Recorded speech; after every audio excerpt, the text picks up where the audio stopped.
It is December 11th. We're taping this at 11:04 in the morning. Is the All 32 podcast with yours truly, Mike Giardi. And let me just tell you how excited I am to have, well, one of my favorite people, someone who I think is mid, but 2/3 of the great Buffalo Plus podcast team joining me today. But before I introduce them, I must remind you that, of course, we are a proud member of the CLNS Media Network and, of course, brought to you by the #1 daily fantasy sports app in North America, that being PrizePicks, where it's good to be right.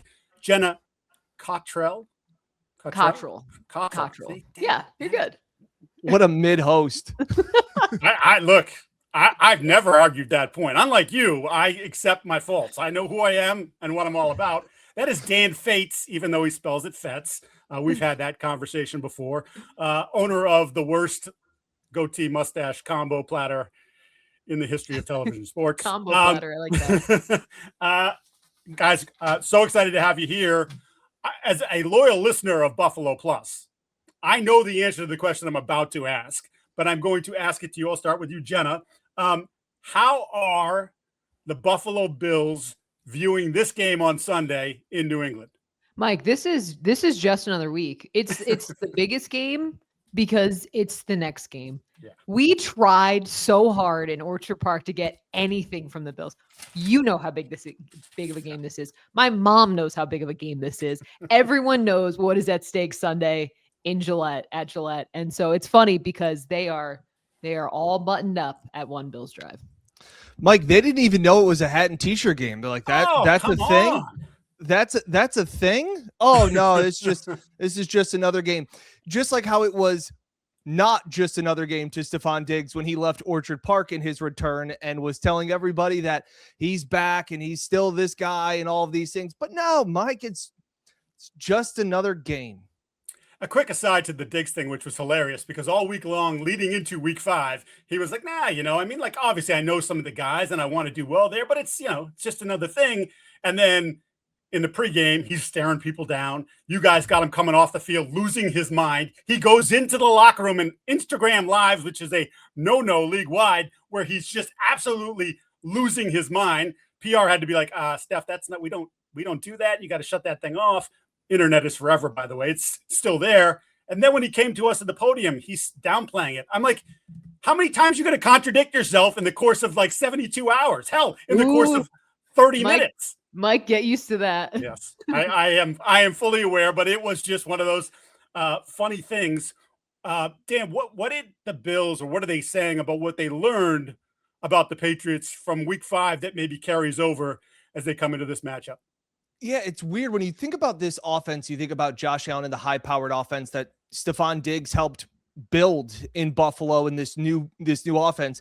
But the one thing that I tried to press Sean McDermott on this week was after that Patriots game back in week 5 in early October, one of the biggest things I think Sean said after the game was, we played the game they wanted us to play. So I asked Sean about that and how do you prevent that from happening? And they've had this same kind of motto or philosophy, which I find very boring and very contradictory as to who the Bills are. Is they're like, well, we can only control what we can control. We got to hang on to the football. We got to run the ball. We got to stop the run.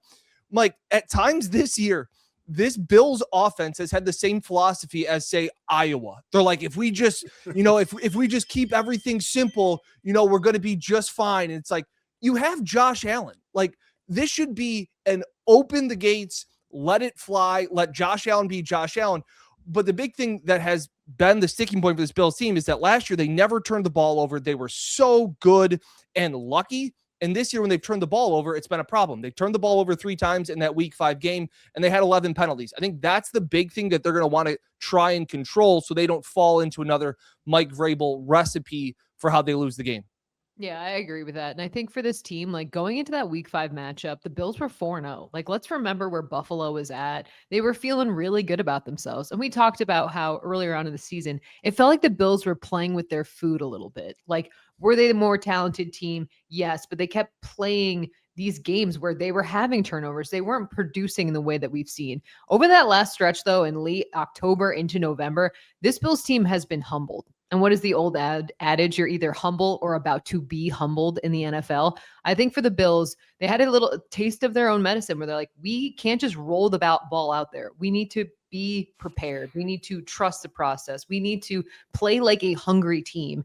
And I think I actually this week at practice was just asking about how the team has matured since then. Like week 5, October 5th, like early October, to where this team is at now. And Josh Allen just talked about how gritty of some of the games that they've been in, and also the losses, how they've learned so much through that. So I think for this team, it's that mindset of like, we are the Bills, we have Josh Allen, but also they have some bumps and bruises along the way that I think in the end will be beneficial for this team. But during that stretch, it was challenging. Now, though, they've learned through those tough times.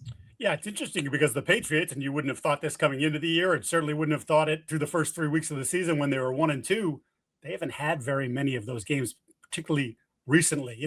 Stumbled a little bit against Cincinnati, rally, but we know Cincinnati's defense is pretty porous, and you guys just witnessed that up close and personal. So there've been a couple games where there've been moments where they're facing a little bit of adversity, but by and large, they've been a front-running team this whole time, which, like, God bless them for being able to do that, right? That's exactly how you want to play. But I am curious when they get dragged into the deep end, as some of these teams want to do, Jenna, whether they can handle that. That has honestly been really impressive to me, and credit to the Patriots because, they had the winning streak and I'm like, last place schedule. Okay.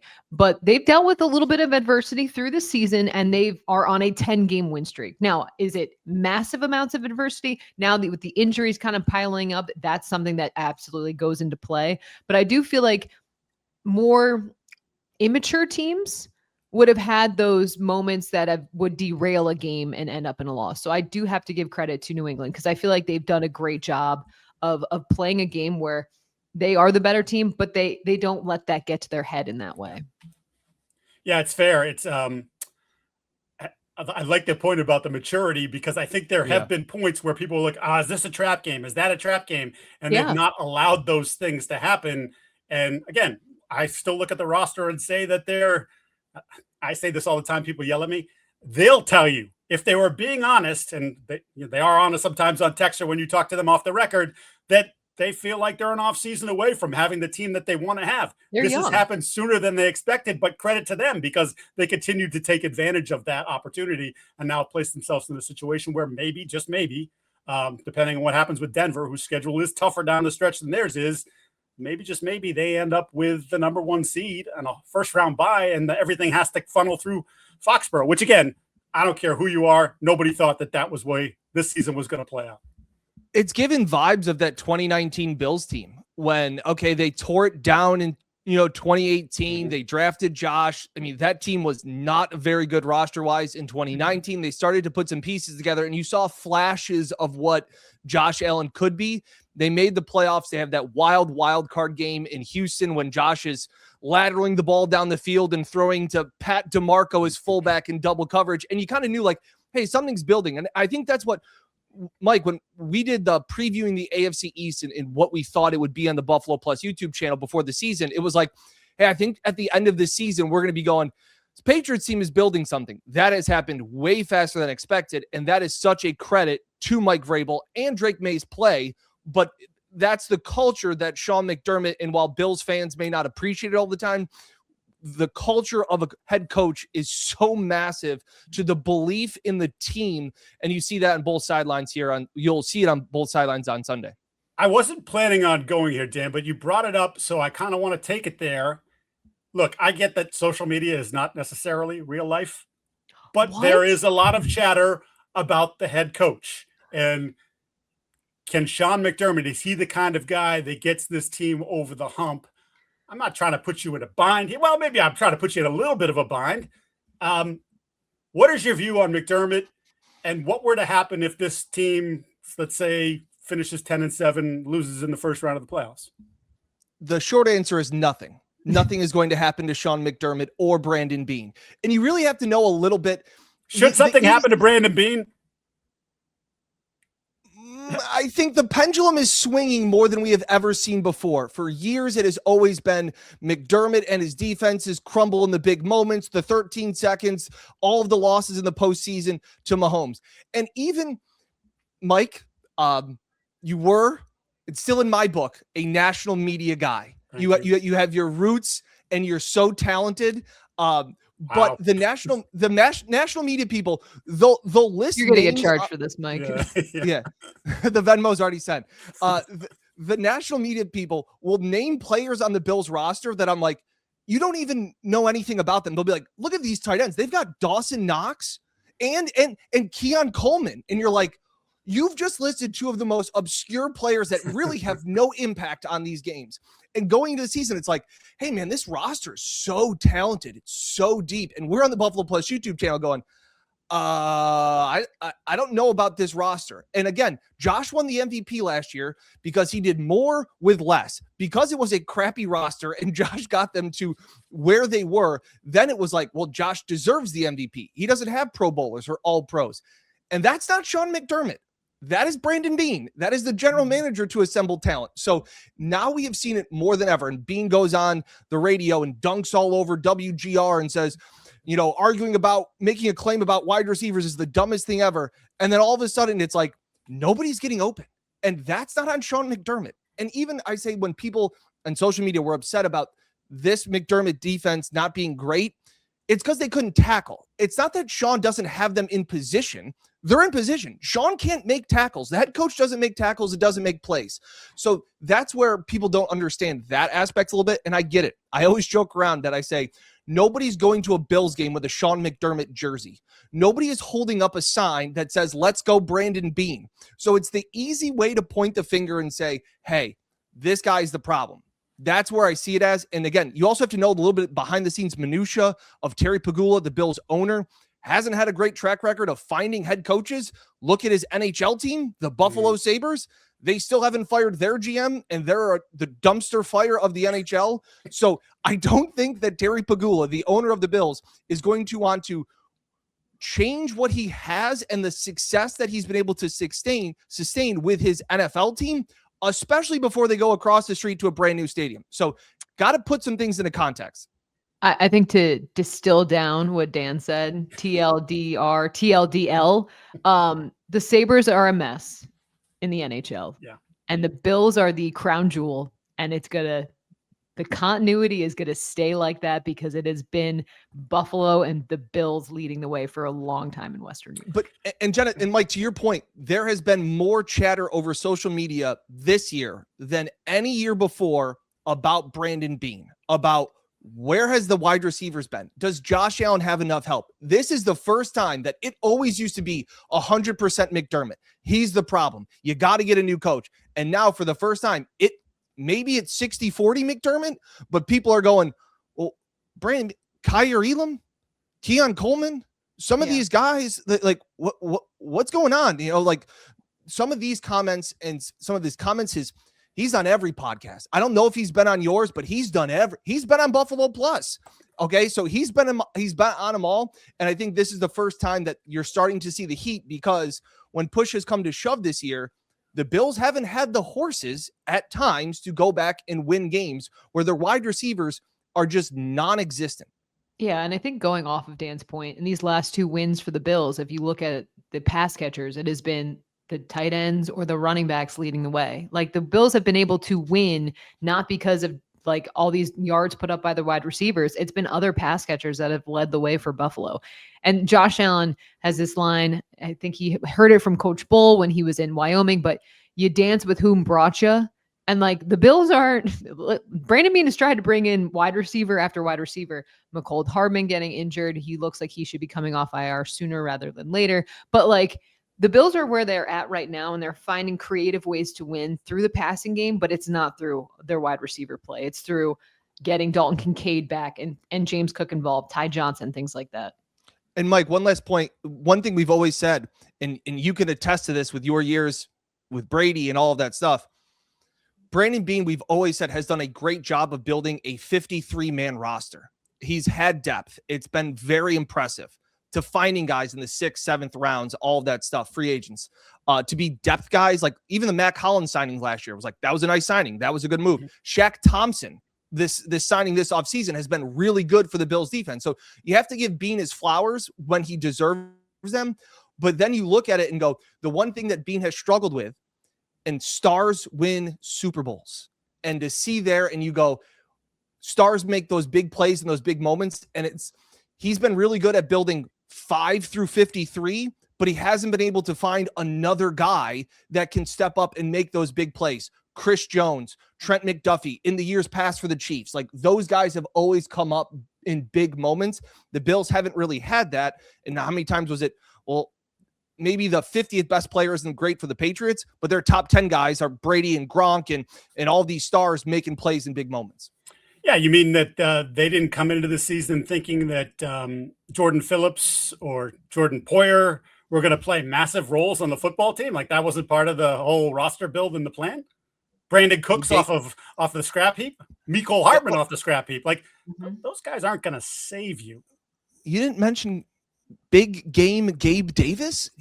Unfortunately, he hasn't been able to unlock the Bills passing game like people on social media told me he was going to. Yeah. Shocking that happened. A guy that could be had by anybody has not been able to change. I do give him credit though. He at least he impacts the game in some way, shape, or form. Keon Coleman usually impacts it in a negative fashion. Look, I'm trying to find the positive, Dan. Just embrace the positive. You can attach yourself to that. I wasn't ripping everybody. I agree with Giardi at that one point. Yeah. Hey, you know what's good time for right now? It's a good time to hear about PrizePicks, which is the awesome daily fantasy sports app, #1 in North America. As I say all the time, you can, if you're right, you can get paid. And who doesn't want to get paid? PrizePicks, simple to play. Just pick more or less on 2 players, stats up to 6. And if you get your picks right, you could cash in. It's also the only app that allows you to stack. You can use the same player 3 times in one of your plays. For instance, I know the Buffalo people, Josh Allen, give me more passing yards, give me more completions, give me more touchdowns. The New England people would say, maybe Drake Maye is the wiser choice in some of those statistics, but you can put them all together. That's fantastic. It's one of the reasons why I love it. So download the PrizePicks app today. Use the code CLNS to get $50 in lineups after you play your first $5 lineup. That's code CLNS to get $50 in lineups after you play your first $5 lineup. PrizePicks, it is good to be right. Dan, you were talking a lot there, so I'm gonna start this one off with Jenna because poor kid is. You see what I deal with? Yeah, poor kid is just sitting here like Jenna, you're so quiet. I'm like, I don't have anything to say. Dan touched on everything. He's taken all the words. All the points. What did you learn when you watched Drake Maye in that first game? And you obviously saw him the year prior, but again with Gerard Mayo and that entire debacle of the team. What did you see from him, particularly in the second half? And how are the Bills viewing Drake Maye as they head into this one?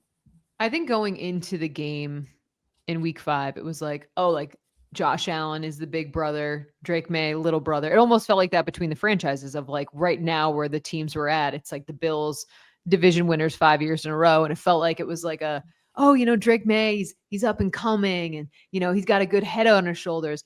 And then seeing him make some of those plays down the stretch, I was like, damn, I have seen this before. Those shades of Josh Allen, the escapability, some of those throws that he was able to make, the pressure on, doesn't look rattled, looks calm, collected. And I think for me, it was that moment of like, I mean, look, the Patriots played a great game. They won in Highmark. I mean, that's a tough place to play. That's been a really tough environment for years.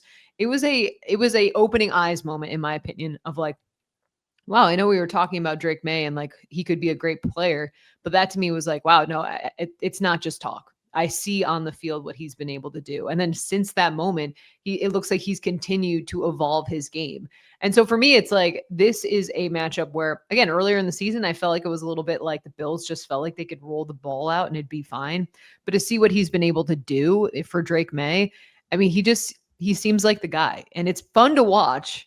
But when you're in Western New York, you're like, less fun to watch, if that makes sense. You're like, again, Yeah, you're like, really? What was it, like 5? Like, what? Yeah. As Dan makes fun of me, he's like, oh, you guys really suffered. It's like, 5 years. Most franchises. Don't tell Catalana that. Yeah. Cleveland, for instance, 40-something quarterbacks and still, maybe they got it right. I don't know. I'm not ready to bet on that yet. But that is a shocking turn of events, Dan. Yeah. Josh was pretty complimentary of Drake on Wednesday for their media availability. They share the same agent. He said that they've hung out. It's not like they talk a lot of football. He was asked by somebody about, you've been mentored by great quarterbacks over the years and they've taken you under the wing. Like, do you take pride in doing that now? And Josh was like, I haven't taken anybody under my wing. He's like, we talk about life and golf. Like that's kind of their relationship that he has with Drake Maye. And again, this goes back to the joking around that they're like, oh, this is just another game. The compliments of Drake Maye this week were like, he's matured, he's in his second year. It seems like he's processing things well. I was really impressed. It's funny. They said that, I think Next Gen or somebody had the stats after the week 5 game that Drake was pressured all this time. Pressures aren't created equal. And so like the fact that like, oh, he moved off his spot, like, yeah, I don't think the Bills really were able to confuse him and that was a game that also Taylor Rapp was still playing for the Bills. So like, it's a little bit different now. Cole Bishop is a completely different player on the back end. Max Harrison will be in this game. So like there will be changes. The couple plays at the end of that game though, the throw to Diggs on the sidelines, like some of those plays were like, whoa, okay. Like this guy, you see the flashes of a young Josh Allen where it's like, you think the play's over. You think he's just going to run out of bounds, throws the ball for 15 instead of taking the 5-yard gain. So that's been impressive. Yeah. One of the things that he's done in this win streak in particular is taking better care of the football. And he's also taking better care of himself because there was a stretch in there where he was getting hit often. And half the time, maybe even more than half the time, it was his fault. Like trying to do too much, hang on to the ball a little bit too long. Hey, you know what? There's nothing there. You're running. Get out of bounds. No, he would stand up, take a shot in the ribs. You're like, dude, when are you going to learn? And the last 3 or 4 weeks of games, you're like, I'm not talking about that much. I'm not seeing that much. And that's, I think, one of the big strengths of his that I think Josh McDaniels has gotten into in recent weeks about the idea of like, he makes adjustments really quick. We tell him, don't do this, or like, we've got to be better at this. Then the very next time he goes out there and he does it. And that's a good sign again for the future of the franchise. Jen, is this Bills defense any good? Because again, we've talked about McDermott and there's a baseline for what they are. Yeah. I watch them and I still am left wanting with like, they're a little light in the middle. They don't consistently get to the passer. I don't trust the them pass with rush corners. is Yeah. non-existent. That has really been a low point, I would say, of this defense. But I will give them credit. Over the last couple of weeks, they have played better. I think Shaq Thompson in the lineup. Terrell Bernard has been injured. I think he's made and give credit to Brandon Beane because when they signed him, an older guy, veteran, coming off some bad injuries, but he's played very well for them and it's given them some stability in that spine of their defense. Also, he plays with a physicality. Like that dude, you see him and you feel him on the field. And then Dan mentioned Cole Bishop. Like we all in Western New York owe Cole Bishop an apology from where he was at to the beginning of the year to where he's at now. It's unbelievable. He looks like a completely different player, Dan. Oh, right. But I didn't make him get dribbled like a basketball by Derrick Henry and Bijan Robinson. Like we were questioning if he was the guy. We were like, I don't know, man. How can you continue to, you know what? You always say trot him out there in a negative way. No one's trotting in a positive way, but it was like, how do they trot Cole Bishop out there again when he's getting dribbled like a basketball? So we were wrong. He improved. Well, that's where when I see new evidence, I can change my hypothesis and I can change my opinion. That's like when you tweet like halfway through a game, you're like, this team is struggling. And then at the end of the game, people are like, oh, how did they come back and win? And you're like, well, how did that turn out? It's like, well, you're evaluating what you're seeing in real time. Cole Bishop has become a dude, which I didn't see in that game. He doesn't want to apologize. It's fine. No, Mike, do you apologize? I'm going to date myself, but he's like the Fonz. He can't admit that he was it's okay wrong. To be like wrong. I've never jumped the shark though, so you keep that freaking thing going on. You might, yeah. I mean, in my book, you might have already done that. Yeah. Well, Giardi, this defense is very similar to last year, in the sense of they're terrible on third downs. They can't get off the field. Joe Burrow and them were 9 for 9 on third down in the first half, but there is something about it. And Jenna called it in that game before the Christian Benford pick 6. Like, this is where the Bills make a play. And it's a dangerous way to live of just banking on turnovers. Because last year they forced the most turnovers and forced the least amount of punts. It's a dangerous game to play, but it's kind of their MO. And to Jenna's point where this pass rush has been non-existent. It's been non-existent for a few years. Right now, the Bills' best pass rusher is Christian Benford. When he comes on corner blitzes, that's the only guy that's getting to the quarterback. So there are problems. Now, again, they're being able to disguise things a little better with Cole Bishop because he's providing a little bit more versatility. And then you have Jordan Poyer just kind of being that veteran alongside of him.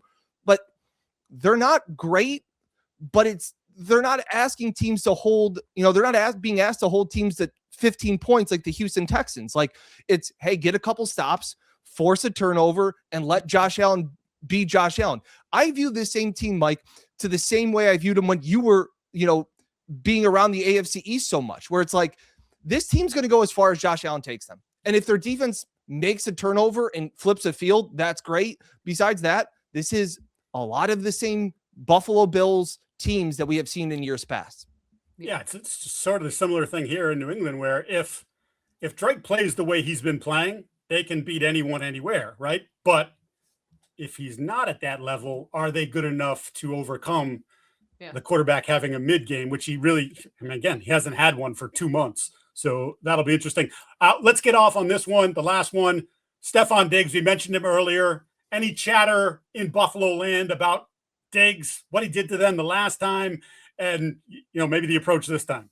We were talking about after practice in Orchard Park yesterday. There was not a single Diggs question. Yeah. Are you surprised by that, Mike? A little bit, for sure, especially after he did what he did to them in Buffalo in week 5. And, yesterday he talked to us and he's embracing there's this whole thing. I don't know if you've noticed in New England, there's this whole thing about the odds. One of the books has them -1.5. One of them says they're the underdog. Oh my God, that's disrespectful. Like, they don't care about any of that. It's just based on power rankings. They're not trying to disrespect anybody, but like, oh, we love that. We love being the underdog. Like, keep doubting us. We believe. I saw that Diggs was like, good. Yeah. We're the underdog. You're a 1.5 underdogs. Yeah, what are we talking about? It's a little bit of, it's funny. It's a little bit of the ex-girlfriend. Like, I don't even notice. I don't even see her Instagram anymore. Oh, was she on the beach? I didn't even see it. I didn't even see that she's got a new boyfriend. Like, now you're so far removed from Diggs in Buffalo. It's like, oh, that her? Nah, we're beyond that. We're just focused on the game. We're focused on the game. I have a question for you, Mike. Yes, yes, the next game, because it's it's just the next one. One question for you: where do they? How is New England preparing for James Cook again? Because we didn't talk about that on our episode, and I wish I would have gone back to that, because the Milton Williams loss seems to be a big loss, and we've talked about how bad the Bills wide receivers are. If the Bills want to win this game, like, their formula has been hand the ball off to James Cook and then let Josh be Superman at the end of games. How are they preparing for, James Cook performance? I'm glad you asked me, Dan, because I wrote about that yesterday in the Boston Sports Journal. And, synergy right there, right? And I'm glad you also sort of confirmed what I said, which I've had again on social media. A few people, you don't know what you're talking about. It's Josh Allen. He put the cape. I'm like, no, they're best when Cook is running and Josh doesn't have to do everything. Pick and choose your spots with Josh, but whatever. Yes. You're confirming that I'm right. What do you know? I'm not gonna rub it in on the people. So the Patriots for the first 8 weeks of the season were not 9 weeks, didn't allow a running back over 50 yards in the game. Cook was one of those guys, 15 carries, 49 yards. If you remember in that game, and you wouldn't remember from the Patriots standpoint, but like, they came out with a heavy defensive personnel. They took big old Kyrus Tonga, who appears on track to play, missed the last game and a half. Looks like he's going to play. Barmore and Williams next to him. Multiple linebackers on the field. Went bigger. Jelani Tavai came back, the linebacker. They used him a lot in that game to set edges and be more physical. And they were like, we know you want to go heavy. We know you want to run the ball down our throat. And we are going to tell you on the opening series, we're not letting you do that. And we're going to make you, Joe Brady, pivot. Joe Brady didn't do an awesome job pivoting in that game. Mm-hmm. Some might argue Joe Brady hasn't done an awesome job pivoting all season long. I would expect a similar approach. I think they wanted to, look, as awesome as Josh is, they still want to make them one-dimensional, put it on Josh, and then hope that gets a little hairy. Maybe the game script, you're up by a score, 2 scores, and Josh has to try to do something out of rhythm and throws the interception like they got in the last game. But they want to build a wall. They've talked about it all week, talked to everybody yesterday. Like, look, man, that dude Cook, the play could be designed to go to the right. And the next thing you know, he's going around left end. And if you don't have your gap sound, and it's boring, but like if you don't have your gap integrity, like he's going to take it 20 yards. Like he's that good. So we all have to just don't take the cheese, stay where you're supposed to stay, let the guy over there make the play. And if he bounces it back, he bounces into you. That's something they haven't done a great job with the last couple of weeks. We'll see if they fixed it for this one. Because you make a good point. Joe Brady, and I've always applauded him for this. Like he keeps things simple. Like you saw it in the Steelers game, ran the same play 3,500 times. Yes. Like if you're not going to stop it. It was kind of awesome, really. It was, like I said, and that's when they can be physical. Like for years, it's kind of been a finesse offense. They now have the horses up front. Their offensive line, which Brandon Beane has built a phenomenal one, wants to play bully ball. And when they can do that, it's impressive. But when they haven't been able to, it's the Mike Tyson. You got to play until you get punched in the face. And all of a sudden, Joe Brady hasn't been great at adapting. Like that's where he has struggled in game of like, okay, we're going to go in with plan A. But I don't have a plan B. And we saw that in Houston. Yeah. We saw that in other games where you're like, this is rough. This is when Josh gets crushed and the offense looks very, very mortal for how, the high-powered players like Josh and James can really be. So that's where I'm looking at is how much can the Bills run the ball better this time than they did back in Orchard Park. Yeah. Jenna, you have any final thoughts? Because again, he took most of the air of this podcast. And we know that you're the brains behind the operation, and sometimes they I'm the brains. Dan is the beauty. So well, Jesus.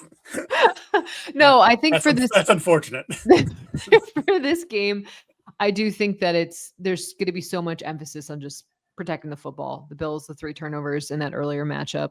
And they've had some really costly turnovers down the stretch. And so I think for my one thing about James Cook, he has turned the ball over recently, back-to-back games with a fumble. He's fumbling the ball a little bit more than we saw last year. So that is a concern. But that being said, I still agree with Dan that the game plan for this is to have James Cook play a little bully ball and then go to Josh Allen in big moments when you need him. And that's when Josh is the best Josh Allen we know. So I just think for this game, it's going to be fun. Like this is high stakes football. It's December. Tough road crowd for the Bills. Like it's going to be a really awesome game. And I'm just excited for Sunday. Me too. Should be fun. Dan, anything? James Cook leads the NFL in fumbles. Yes. Quick note on that. Kayvon Chason, the Patriots defensive end, unprompted when I asked him about Cook, was in this whole thing about, you got to be in the right gap and all these things. And then he said, and we got to be aggressive attacking the football because he's put the ball on the ground a few times in the last couple weeks. And that's something that they will be hunting with the peanut punch over and over again. Yeah. That's something that gets circled in defensive meetings. Like they label you like, okay, now they smell blood in the water. And so that's going to be key. Yeah, Ramondre Stevenson. You guys, the Bills did the same thing to Ramondre, and even though he hasn't fumbled, of course he was out for a few games, hasn't fumbled recently.